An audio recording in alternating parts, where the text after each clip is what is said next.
ini otomatis kayak demikian ayat Al-Quran menyambung. Ayat Al-Quran menjawab ya wa'allahu la ilama minkum walladzina utul ilma darajat. Derajatmu aku angkat kata Allah. Derajatmu akan aku angkat kalau kamu selalu mendatangi majlis ilmu, majlis hadrah, majlis apa selawatan dan sebagainya. Hadrah juga itu termasuk di dalam silsilah itu yang ke-10 akhir zaman sekarang ya. Jadi sunnah sebenarnya. Jadi jangan dikatakan maunya ada juga yang mengatakan ini salah. Ya ada yang salah. Karena hadrah itu kalau menurut silsilah ini di akhir zaman ini keturunannya yang ke-10 silsilahnya itu. Yang ke-10 yang dipegang oleh Habib Ali bersama almarhum wali umat di sekumpul sana ada itu yang keturunan yang ke-10. Kenapa demikian? Ya, kenapa demikian? Karena kita ini sebagai umatnya Nabi Muhammad nggak mungkin sepasifnya Nabi Muhammad. Dengan adanya hadrah, pukulan gendang itu bisa membawa suara huruf-hurufnya bisa teratur gitu ya. Itu makanya hadrah itu termasuk sunnah juga dari Rasulullah SAW. Kenapa saya katakan demikian? Gitu ya. Tapi dengan demikian ada syarat-syaratnya. Karena semua pekerjaan itu pasti ada syaratnya. Kayak ngaji ada syarat-syaratnya.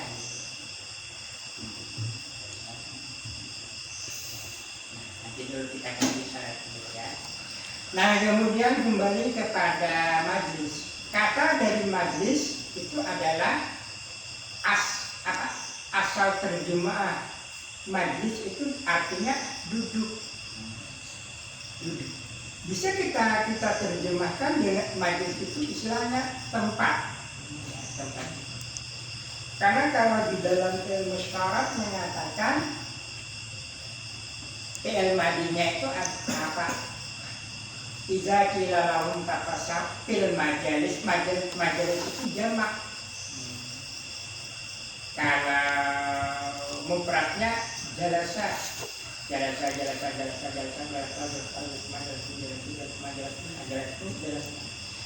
mengaji ilmu syarat itu hukumnya fardu kifayah. Jadi kalau ada kita di dalam satu kampung ini bisa paham atau ngaji dengan ilmu syarat atau ilmu nahwu, satu kampung lepas bisa. Tapi kalau tidak ada sama sekali, nih kayak kita ini. Kita ini yang walaupun 5 orang nih kayak demikian, ini termasuk lawannya Allah. Karena kita ngaji bisa melapaskan masyarakat satu kampung. Ya, keuntungan. Karena di dalam Al-Quran mengatakan, ya Fa'illah minalladzina amanu minkum walladzina utul ilma derajatku diangkat oleh Allah. Di mana? Illal ladzina amanu wa amilus shalihat. Kecuali orang beriman dan beramal saleh. Diangkat oleh Allah Subhanahu wa taala derajatnya. Amal saleh banyak banget kayak ngaji. Masalah dapat nggak dapat itu urusan Allah. Ya, urusan Allah. Kita hanya melapaskan kewajiban. Kewajiban menuntut ilmu itu adalah fardu ain. Masa dapat nggak dapat itu urusan Allah. Itu urusan punya kita. Kita hanya melepaskan kewajiban. Ini kayak demikian. Kok sudah cucu sudah apa ini mau ngaji? Itu nggak ada putusnya. Nggak ada putusnya. Para ulama, para ustaz, para guru itu setiap harinya dia terus saja menggali ilmu. Karena umat akhir zaman itu membutuhkan ilmu. Jadi kita juga nggak lepas cari ilmu. umat akhir zaman itu membutuhkan ilmu pengetahuan. Jadi kalau saat umat membutuhkan ilmu pengetahuan, kita sudah punya modal. Ya, kita sudah punya modal. Makanya tadi saya katakan, menuntut ilmu adalah fardu ain, ya, artinya fardu terhadap sendiri-sendiri, ya, sendiri-sendiri. Jadi siapa yang menuntut, dialah yang melepaskan kewajibannya. Masalah dapat tidak dapat urusan Tuhan, urusan Allah Subhanahu wa Ta'ala. Cukup kita umpamanya dalam syariatnya saya melaksanakan, dapat nggak dapat saya serahkan kepada Allah Subhanahu wa Ta'ala. Allah punya keputusan. Ya, berarti kita sudah termasuk apalagi kita ngajinya kalau ada fardu kifayahnya, fardu ain, ada namanya wajib pada naklinya, ya. Jadi di situ ada fardu ada hukum syarat, ada wajib pada syarat, ada wajib pada naklinya. Ini perlu kita kaji. Jadi ngaji yang kayak demikian, ya, yang ngajinya adalah fardu ain, dapat urusan Tuhan. Nanti kita bisa melepaskan. Kalau kita ngaji umpamanya kayak ilmu syarat dan nahwu itu adalah hukumnya fardu kifayah, kita ngaji yang demikian, berarti kita bisa melepaskan. Kita termasuk pahlawannya Allah, bisa melepaskan dosa orang satu kampung. Coba untungnya ya. Untung banget. Jadi kalau kayak gini kan hati kita itu masih terbuka mau ngaji itu ilaha luar biasa banget. Ya, luar biasa banget. Dosa-dosa yang udah lewat dihapus oleh Allah Subhanahu wa Ta'ala. Karena di dalam Al-Qur'an, di dalam hadis mengatakan barang siapa berbuat kebaikan di sisa umur yang udah lewat dihapus oleh Allah. Itu untungnya. Ya, untung banget. Masih mau itu nggak ada salahnya gitu, nggak ada salahnya, gitu ya. Nah, contoh, kami pernah waktu ngaji yang ngaji kayak gini juga. Nah, tapi muridnya banyak. Ada satu orang tua yang namanya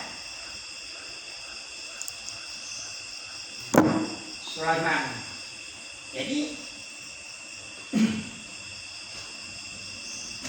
mereka kemarin ngaji sama yang itu pindah satu keluarga sama anak-anaknya sama cucu-cucunya. Pindah satu keluarga dari tempat tinggalnya di Sungai Tiring, pindahnya ke Tanah Merah Kualayok. Di sana ada Haji Abdurrahman, itu kan murid Haji Abdurrahman Safar. Abdurrahman itu kan namanya waliullah.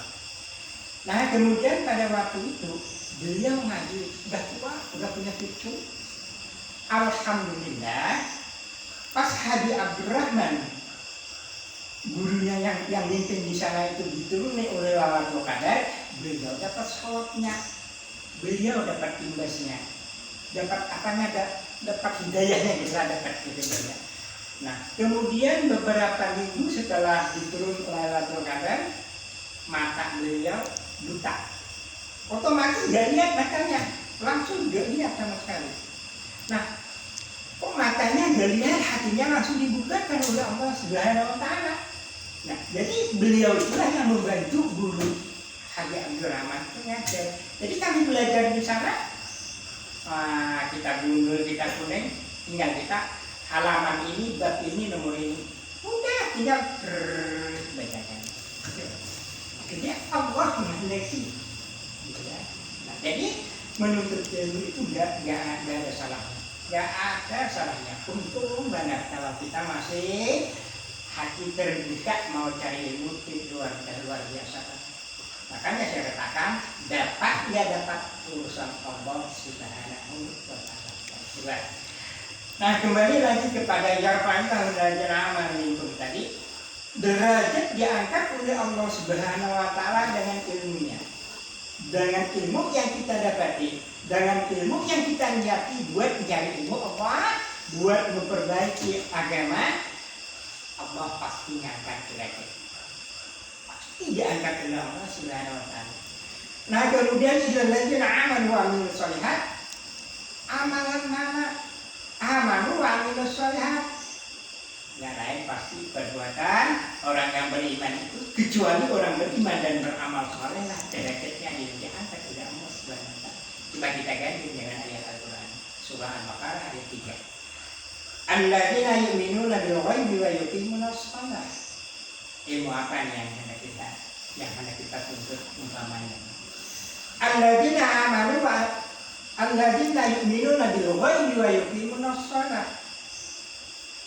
Jadi kita disuruh beriman kepada yang gaib, kemudian beriman kepada sholat.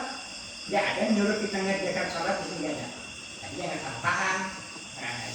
Wah, kalau ini nggak ada salah paham, tidak kayak demikian. Ya, ini ayat pertama ini. Alladzina yu'minuna bil ghaibi wa yuqimuna shalah. Orang beriman itu orang beriman artinya orang yang percaya kepada yang gaib. Ya, yang gaib dan nggak bisa nampak dengan mata, kemudian mereka percaya dengan sholat. Nah, di sini ada dua hukum. Pertama, kita percaya kepada yang gaib adalah mentauhidkan Allah, menyatukan zat Allah, hukumnya wajib pada nakli. Satu. Yang kedua, percaya dengan sholat, hukumnya apa namanya itu wajib pada syarat. Nah, jadi wajib dasar dari dua. Pertama apa namanya wajib pada nakli, kedua wajib pada syarat. Wajib pada syarat yang menuntut adalah fardu ain. Wajib pada syarat bisa kita bagi menjadi dua. Ada fardu kifayahnya, ada fardu ainnya. Fardu kifayahnya tadi sudah saya sampaikan, ya. Fardu ainnya sendiri-sendiri.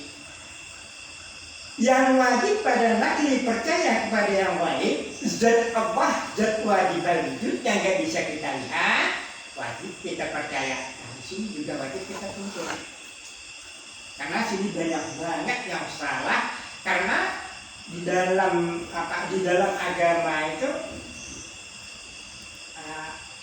awaludin makrifatullah. Agama itu awal-awal agama itu adalah mengenal Allah dulu. Ya, mengenal Allah. Jadi kalau kita mendekati Allah Subhanahu wa taala itu gampang. Ya, gampang syariatnya itu. Ya, gampang pada hukum syaratnya itu. Yang penting dekatkan dulu kepada Allah, kenal dulu Allah Subhanahu wa taala. Urusan ilmu syarat gampang banget. Allah pasti membukakan. Contoh juga kita lihat. Kalau kita kenal sama pemerintahan, umpamanya nih kepala desa, umpamanya kenal banget ya dekat sama kepala desa. Urusan apa nggak ada yang beres? Segala urusan itu mudah dibereskan oleh kepala desa. Tapi kalau kita nggak kenal, cuma kenalnya ini Pak Maulana, orangnya nggak kenal, ya. Jadi ini susah. Jadi yang wajib kita tuntut itu ada dua, ada wajib pada nakli, ada wajib pada syarat. Wajib pada nakli umpamanya buat mentauhidkan Allah Subhanahu wa taala itu luar biasa. Ya. Mempercayai zat Allah Subhanahu wa taala itu yang qadim yang nggak bisa lihat. Jangankan kalau mau melihat yang qadim, yang baharu aja nggak bisa dilihat, apalagi yang qadim. Yang baharu aja nggak bisa kita lihat, zat yang baharu nggak bisa lihat, apalagi yang qadim. Ya. Jadi zat Allah itu adalah zat yang qadim.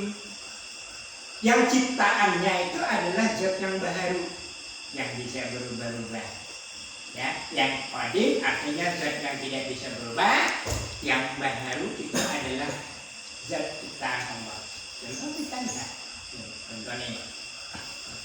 Sekarang itu banyak banget, ya. Cara orang mengenal Allah itu banyak banget, ya. Yang istilahnya itu kayak masih ke bawah nafsu gitu. Itu banyak banget. Coba kita lihat. Zat yang baru aja nggak bisa kita lihat, apalagi zat yang kadim. Ya, umpamanya nih, coba kita lihat nih. Saya masukkan gula di sini, ya. Saya campur gula sama air, saya campurkan garam sama air. Udah, saya mana garam, yang mana air? Yang mana gula, yang mana garam? Ya, ya. Karena zatnya udah menyatu sama air. Jadi zat Allah itu, zat yang baru itu kayak gula. Zatnya bergantung kepada sifatnya. Kalau mau tahu zat gula, cicipin sifatnya. Nah, kalau manis berarti gula. Tetapi Allah Subhanahu wa taala, zat Allah sifatnya ya bergantung kepada zatnya. Jadi kita balik. Jadi kalau yang baru, yang baru artinya yang berubah-ubah, sifat bergantung kepada zat. Zat bergantung kepada sifat. Kalau Allah sifat bergantung pada zat. Kenapa demikian? Karena sifat Allah sendiri menciptakan. Allah bisa melihat. Siapa yang menciptakan? Allah melihat. Zat Allah sendiri yang menciptakan, dia bisa melihat. Yang kita kaji bulan-bulan. Kenapa Allah itu kuasa? Karena Allah sendiri menciptakan sifatnya. Sifat kudrat Allah menciptakan sendiri. Nah, kalau kadang-kadang ini, siapa yang menciptakan Allah Ta'ala hidup? Zat Allah sendiri menciptakan Allah Ta'ala hidup. Ini yang mengenal yang kayak ini kan, itu hukumnya wajib pada nakli, wajib pada nakli. Dikit-dikit perlahan insya Allah dapat, yakin saya dapat, ya yakin. Ini apa sebagai contoh nih ya, kalau baru syarat ilmu syarat kayak sembahyang, puasa segala macam itu pada syarat. Kemudian fardu kifayahnya ngurusin orang yang meninggal itu fardu kifayah. Contoh kifayah. Di dalam hadis mengatakan kalau ada orang yang meninggal, meninggal keluarga kita yang siapa yang wajib ngurusin keluarga kita meninggal? Istri meninggal, suaminya yang wajib, bukan orang lain. Karena kita nggak bisa ya mau bisa pasal disarankan kepada. Padahal kewajiban kita. Kewajiban kita. Kalau suaminya yang meninggal, siapa yang wajib ngurusin istrinya? Bukan orang lain. Kita mengatakan kita ini. Tapi kita serahkan karena kita belum sampai ke sana. Gitu. Ini yang perlu dipelajari, gitu ya. Yang perlu kita pelajari. Kemudian, umpamanya lagi nih, ini umpamanya ya. Nah, makanya tadi saya katakan itu kita ini sebagai apa ya? Kayak pemanasan dulu juga. Nah, sebelum ya, hati kita itu terbuka gitu. Nah, kemudian coba kita lihat. Ya. Nah. Kalau yang namanya fardu kifayah,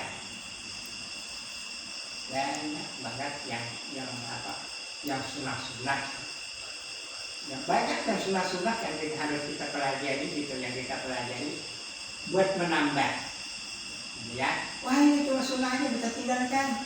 Iya, paham, saya tahu. Tapi yang sunnah itulah yang bisa membantu, ya, nambah. Umpamanya sholat, di sana kan ada yang namanya qabliyah dan ba'diyah. Yang ba'diyahnya itu nutupi kekurangan.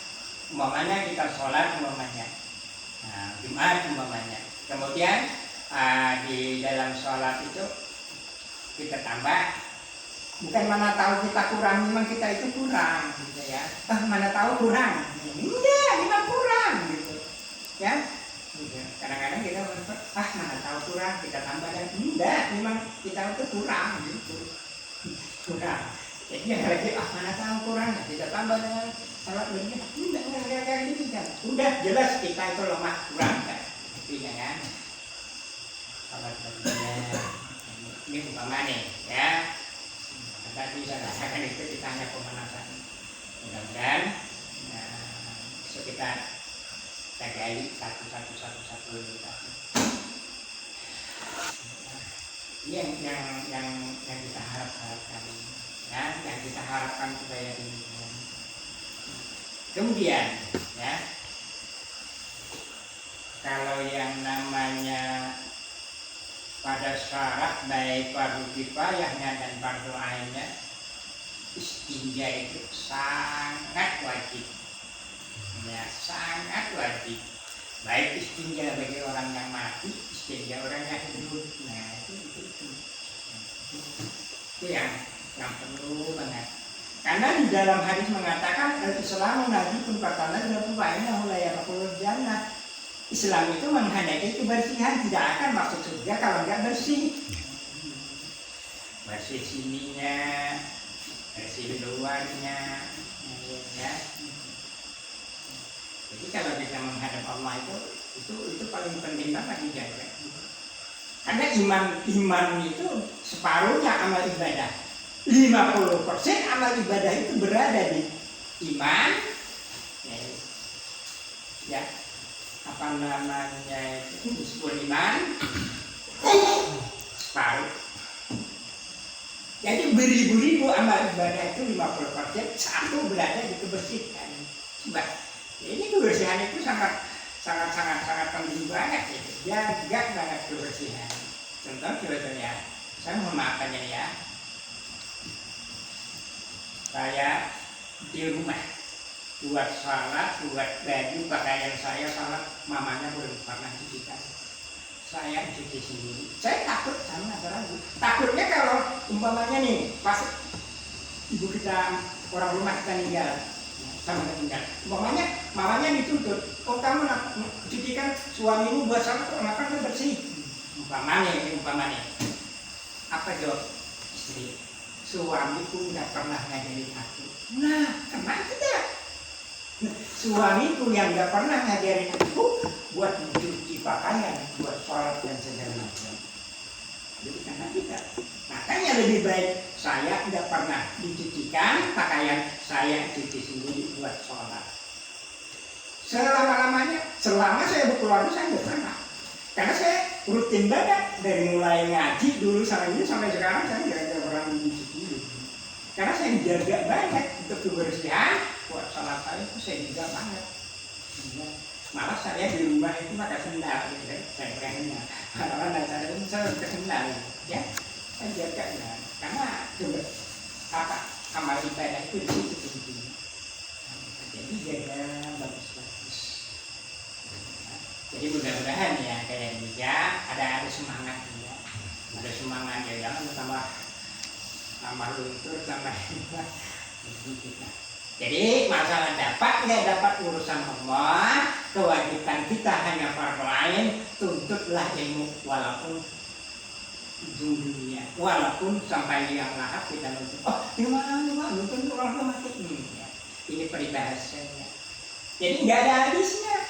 Nah kemudian ini di dalam hadis mengatakan orang yang punya niat menuntut ilmu pengetahuan, ngaji, memperbaiki agama, buat amal ibadahnya walaupun jungkir balik nggak karuan-karuan pasti diterima oleh Allah. Ini keuntungan. Keuntungan kita yang ngaji itu keuntungan. Ya, walaupun tidak seberapa pas banget. Syaratnya masih ada yang ketinggal ini, yang ketinggal. Tapi kita tetap ngaji, tetap mau memperbaiki. Niat gak pernah putus. Amal ibadah pasti diterima Tuhan. Nah ini satu keuntungan orang ngaji. Jadi makanya kita itu gak pernah putus, ya. Saya nggak pernah putus ngaji. Alhamdulillah, ya. Saya tanggal 2 hari ini tanggal berapa nih? 25 ya. Tanggal 25 malam besok nih. Malam besok saya ngaji kembar sana. Ada 40 orang. 40-an orangnya itu ramai banget. Nah, yang guru ngajinya kiainya dari 9. Kiai itu muter. Pak Hidayat sama-sama ini. Jadi kami setiap 1 bulan sekali di malam 26 kadang malam 27 gitu ya, itu di sembahyang orangnya ramai gitu ya. Gantian rumah. Ini rumah sini ini gitu ya. Yang mana apa? Yang punya rumah agak besar dikit lah. Itu yang awal kan ganti ya. Yang ngajarin itu sekawan saya, sama satu pondok dengan saya. Yang mutar-mutar sini. Jadi niat ngaji itu jangan, saya ingatkan sekali lagi, jangan putus-putusnya. Ya, nggak ada putus-putusnya. Saya tetap berniat untuk ngaji, memperbaiki salat saya, memperbaiki amal ibadah saya. Mudah-mudahan Allah memudahkan. Kemudian amal ibadah kita yang tadinya punya niat masih mau memperbaiki amal ibadah manapun tetap diterima oleh Allah. Itu dengan kita sekalian. Ya. Nah, kemudian berkaitan dengan wajib pada negeri itu, yang perlu kita hafal itu Judi dan Bapak mukhalafatu ta'ala lil hawadis yang ta'ala binasih wadaniyah kudrat iradat ilmu hayat sama bahasa falam kadirun muridun alimun hayun tamin dakirun ya, kalau udah hafal di situ otomatis pasti insyaallah ya, insyaallah. Kenapa demikian mempelajari demikian? Karena banyak banget akhir zaman sekarang, bukan akhir zaman aja ya, hamba Allah itu banyak banget masih meminta pertolongan atau menyembah sama-sama hamba Allah, itu masih ada ya, masih ada yang menyembah kepada hamba yang ciptaan Allah. Jadi yang kita sembah, yang kita minta pertolongan itu hanya kepada zat yang qadim, zat yang nggak ada wujudnya, nggak ada. Jadi masih ada gitu ya, masih ada orang-orang tua kita yang dulu itu yang masih kita warisi, seandainya bertentangan dengan agama, bertentangan dengan adat, ya adatnya bertentangan dengan agama, kita buang jauh-jauh. Kita buang jauh-jauh gitu ya, apalagi hanya berdasarkan ini saya kan ini nggak ada hadisnya, nggak ada kita tinggalkan, kita ngaji, kita betul-betul ngaji, kita serahkan kepada Allah, cari ini mana zat Tuhan, mana yang sebenarnya yang bisa minta pertolongan itu mana, itu betul-betul kita cari ya. Karena tadi saya katakan awal-awal agama itu adalah mengenal Allah. Jadi kalau Allah kita udah kenal, gampang mintanya itu, ya gampang mintanya. Otomatis segala perbuatan ilmu syarat itu, insya Allah pasti dibukakan. Tapi kadang-kadang kita itu anak abdi indah zani. Kadang-kadang itu kita minta itu umpamanya apa namanya nih? Kayak apa ya? Nah, ini contohnya. Umpamanya Pak Sabari datang ke Habib umpamanya. Jadi, doakan saya nih. Saya nggak punya rumah, penghasilan ya kayak gini aja, segala macam nggak punya. Ingin punya rumah bagus, punya motor segala macam. Apa kata Tuhan dulu?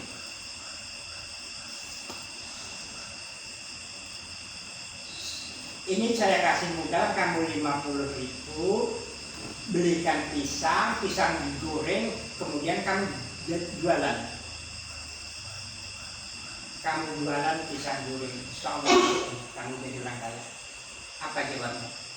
Aduh Pak Kiai, kalau cuma jualan pisang goreng aja kapan kayanya? Coba. Ini udah mendahulukan itu, udah diduain kamu ini. Nah, kapan aku nih jadi orang kaya? Kita sendiri yang doakan kita sendiri, kayak seolah-olah itu minta itu kayak nggak percaya kayaknya. Gitu. Nah, kapan sih kayaknya kalau bisa dapat duit banyak, apa namanya, cuma jualan pisang goreng cuma modal 50.000 ini, aku bisa kaya ya? Coba. Jadi seolah-olah kayak ragu gitu ya, kayak ada ragu. Jadi disinilah ilmu ketahuitan itu kayak lunggar, kayak ada kepercayaan gitu, kayak ada kepercayaan. Ya. Ini sebagai apa? Sebagai contoh.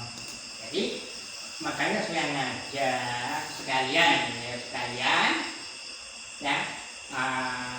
Mudah-mudahan kita diberikan situ kesehatan, saya juga dengan saya mau lah, ya. Saya mau biar Pak Rahmat ngajari ilmu-ilmu syariatnya kayak sholat, puasa, wajib mandi segala macam, apa namanya. Nah, karena yang dua ini nggak bisa dipisahkan, ya. Ilmu ketahuitan dengan ilmu syara ini nggak bisa pisah. Seolah-olah apa namanya itu, ilmu ketuhanan itu adalah pisaunya, ilmu syara itu sarungnya. Nah, jadi itu nggak bisa dipisahkan. Kalau kita ngaji apa namanya, ilmu syaratnya kuat ini, tapi ilmu ketuhanannya nggak ada. Ini kita apa, sesat ini. Kebanyakan lagi sekarang itu orang cuma tahu dengan apa, ilmu ketuhanannya, tapi ilmu apa syariatnya kurang. Ini nggak bakal jadi. Jadi dua-duanya ini harus pas gitu ya, harus pas. Karena kita lihat, saya baru-baru ini ditelepon dari Istri 8, kawan saya kawannya ada di daerah Sungai Piring sana, telepon gini. Ini contohnya, saya kasih contoh dulu. Ya, telepon. Jadi Pak Iwan yang di Istri 8 telepon. Aku mau nanya, di dalam 2 kalimat syahadat itu bunyinya nih kayak begini. Sebenarnya Pak, aku bersaksi tidak ada Tuhan yang kusembah, hanya Allah. Akunya ini udah mendahulukan Allah. Katanya. Ini udah mendahulukan, udah mengaku apa kata-kata aku, yang berkata-kata aku itu hanya Allah. Nah, pada malam kemarin dia datang ke rumah 5 kali berturut-turut dia malam datang. Kamu alhamdulillah syukurnya kamu mau nanya. Iya, kawan saya itu telepon, itu salah. Aku sholat, padahal yang sholat itu hanya Allah. Kamu yang salah. Kamu apa? Kata-kata aku itu adalah kata-kata baharu, bukan kadim. Ya kan? Kalau yang baharu itu aku mengatakan bahwa aku yang sholat. Kata-kata yang demikian itu adalah baharu, karena yang baharu itu bisa berubah-ubah. Yang kadim itu hanya milik Allah. Jadi aku sholat. Kenapa aku bisa sholat? Karena aku diberikan sholat. Kalau aku nggak diberikan, aku nggak bisa sholat. Baru melihat, kalau nggak diberikan air, ada air kan?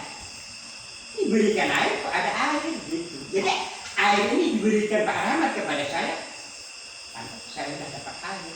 Jadi akunya itu adalah baharu, bukan kadim. Nah, orang tadi yang mengatakan aku itu mendahulukan Allah, berarti dia mengatakan aku itu adalah kadim. Berarti kamu sama dengan Allah. Ya, kamu itu sama dengan Tuhan. Yang kadim itu hanya milik Allah, bukan aku, bukan. Jadi disitulah kadang-kadang kita salahnya ilmu ketuhanan itu banyak banget. Ada lagi mengatakan di dalam Al-Quran Allah Subhanahu Wa Taala itu lebih dekat dari urat nadimu. Benar, iya. Itu ayat Quran memang ada bunyinya kayak begitu. Ya, nah, yang mana dikatakan Allah dekat sama lebih dekat dengan urat nadimu. Coba kita lihat. Ya. Contoh nih, ini contoh nih. Kalau di situ mau minum, Kak Sewari mau minum. Apa kira-kira nunggu Allah Ta'ala itu datang dulu mengizinkan saya bisa ngangkat? Enggak ada izinkan. Nah, karena dekat banget Allah itu dengan kita. Saya udah punya niat, mau minum, udah. Coba dekatnya Tuhan sama saya. Yang maksud dekat itu adalah kuasaannya, kudratnya itu yang dekat. Kudrat dan iradatnya yang bukan zat Tuhan yang dekat. Nah, di sini banyak orang yang salah. Nah, banyak yang salah. Jadi yang dekat di dalam Al-Quran itu begini, lebih dekat dari urat Nabi, itu adalah kudrat iradatnya Allah. Jadi kalau saya mau minum, nggak pernah nunggu, ya Allah saya minum, ya Allah berikanlah aku kekuasaan buat saya minum. Nunggu dulu Allah datang. Enggak kayak demikian, kapan datang Tuhan. Ya, tapi dengan kudrat udah lebih dekat dengan urat nadi saya mau minum, tinggal ngambil. Berarti yang bisa saya menggerakkan ini adalah kekuatan dari Allah Subhanahu wa Ta'ala. Lalu, karena di dalam kitab Tuhfatur Raghibin kita bisa tergelincirnya iman itu ada beberapa macam, ya. Ada Jabariyah, Qadariyah, Mu'tazilah, ya. Ada 6 macam.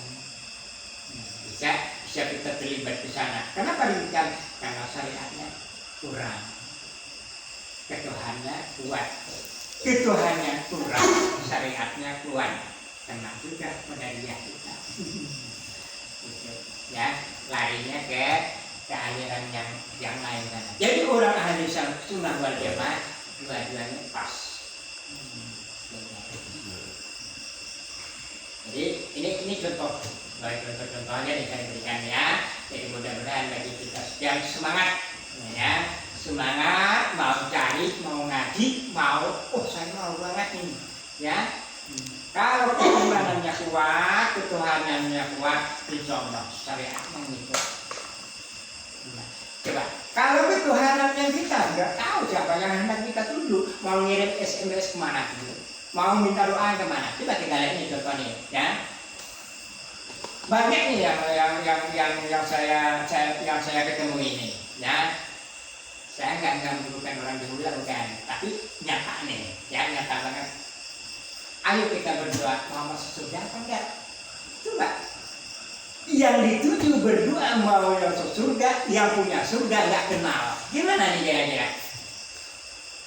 Mau berdoa minta masuk surga, tapi yang punya surga nggak kenal. Kok siapa yang punya? Nah, jadi kita kenalin dulu yang punya surga. Takut sama neraka, tapi yang punya neraka nggak pernah takut, nggak pernah kenal ya. Jadi nggak apa, tidak pas gitu ya, nggak pas. Jadi yang kita tuju itu adalah yang punya, yang punya alam semesta, yang punya yang kita tuju itu adalah betul-betul yang qadim, betul-betul banget zat Allah yang zat wajibal wujud. Jangan sampai kita meminta pertolongan kepada sama-sama hamba Allah, ya. Hamba Allah kan banyak, bukan manusia aja gitu ya. Kadang-kadang kita salah minta kepada selain daripada zat Allah. Nah, jadi kita berani, kita perbaiki, mau mencari yang kayak demikian, kenal betul sama Allah Subhanahu wa Ta'ala, syariatnya ikut, insyaallah pasti. Bapak yakin saya dapat. Yang penting menjaga yang bersungguh-sungguh dialah pasti. Kemudian tadi saya katakan mencari ilmu itu adalah fardhu ain, dapat nggak dapat urusan Allah Subhanahu wa Ta'ala. Yang penting kita mau melepaskan kewajiban terhadap Allah Subhanahu wa Ta'ala. Amin ya rabbal alamin. Wabillahi, assalamualaikum warahmatullahi wabarakatuh. Waalaikumsalam warahmatullahi wabarakatuh. Terima kasih teman-teman. Mungkin kesimpulan yang ini sementara bahwa talabul ilmi fardun ala kulli muslimin wa muslimatin. Talabul ilmi, mencari ilmu itu wajib bagi seorang mukmin laki-laki dan seorang mukmin muslim perempuan. Talabul muslimatin muslimin. Jadi maksudnya ini wajib menuntut ilmu. Jadi alhamdulillah dengan aja di sini mudah-mudahan kewajiban kita menjadi udah bersyukur Pak ya. Iya, Udah kita udah nggak berdosa lagi lah. Kemudian utlubul ilman dal mahdi lahdi. Tuntutan ilmu dari sejak buaya sampai yang larat. Jadinya jadi disuruh tuntut ilmu dari ayunan, dari ayun sampai mati. Jadi dari ayunan kita udah sebenarnya mencari maaf ya dengan mama kita, termasuk kita udah berusaha, nah itu udah cara kita, caranya orang bayi mencari ilmunya ya di situ. Nah, terus kalau lapar ya nangis itu. Sekarang udah besar kayak seperti ini dia rasa ya ilmunya ya agak banyak, mendidik istri, mendidik anak, terus belajar sholat itu adalah ilmu yang kita. Kemudian yang tadi masalah dapat tidak dapat tadi kan itu tidak Allah ya, yang penting kita jadi satu hadis mana kharaja fi talabil ini karena bisa dilihat katanya dia barang siapa yang keluar menuntut ilmu maka sebenarnya dia berada di jalan Allah sampai ia mati. Jadi kalau kita niatkan untuk senantiasa mencari ilmu, kapan kita mati insya Allah kita dalam keadaan sahih fisabilillah. Karena ketika kita niatkan kita akan menuntut ilmu sepanjang masa, sebenarnya ini kita mati hari ini, mati kita masih dianggap sahih. Kenapa? Karena kita kan besok ini kalau kita belum mati, besok ini malam Selasa kita berangkat kan. Nah, gitu. Kemudian tinggal kita di hari Selasa, kita dianggap masih di dalam menuntut ilmu karena di malam Kamis kita akan berangkat, kalau tidak mati hari Selasa itu seperti itu. Jadi itu adalah mudah-mudahan yang kita lakukan di sini benar-benar akan bermanfaat untuk tadi agar untuk kita dunia juga dan akhirat juga. Mungkin yang perlu saya tanyakan tuh normal tadi yang masalah sholat yang 500 kali tadi itu kalimatnya yang dengan sholat kan banyak kan, ada sholat tahliyah, ada sholat sujud, ada sholat tahun ya. Kira-kira yang karena jumlahnya banyak supaya kita kayaknya mampu melaksanakannya lah. Nah, itu kira-kira sholawat yang mana? Salawat itu kan yang paling tinggi. Kalau saya itu yang paling tinggi sekali saya bawakan. Kalau mau yang banyak ya kalau masalah salatan kami lakukan itu kan. Nggak mungkin kita mampu sampai ratusan kali. Ya paling tinggi itu ya sallallahu alaihi Muhammad. Saya paling tinggi aja. Saya ambil yang paling tinggi. Sallallahu alaihi Muhammad. Sallallahu alaihi Muhammad. Sebentar nih. Ya sebentar banget ya. Insyaallah. Iya. Karena kalau sallallahu alaihi Muhammad kan iya untuk 500 kali enggak sekali pun bikin 2 kali atau 3 kali lebih enak kayaknya gitu lah. Ya terima kasih untuk salawatnya ya. Dan tutup dulu ya. Tutup dulu. Ya untuk ngaji kita pada hari ini cukup sekian. Mudah-mudahan apa yang kita sampaikan oleh Bapak Sulaiman tadi benar-benar menjadi penguat kita, penyemangat kita untuk senantiasa istiqomah dalam majelis ilmu. Amin.